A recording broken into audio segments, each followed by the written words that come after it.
Ever sneeze it so loud that even your neighborhood heard it? Wait, why do we even sneeze in the first place? Let's find out in just a minute. Sneezing is your body's natural cleaning system. It's like your nose hitting the refresh button. When dust, pollen, smoke, or even pepper enters your nose, tiny hairs and cells inside send a signal to your brain. Your brain then tells your chest muscles to take a deep breath, and with a sudden burst, achoo!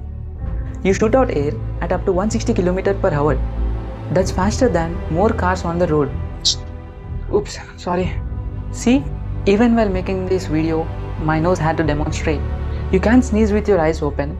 Your body won't allow it. Sneezing clears out not just dust, but also viruses and bacteria. Some people sneeze when they step into the bright sunlight. This is called the photic sneeze reflex. So next time you sneeze, remember, it's not just a random noise. It's your body's ways of protecting you. This made you achoo with your friends and subscribe for more fun facts.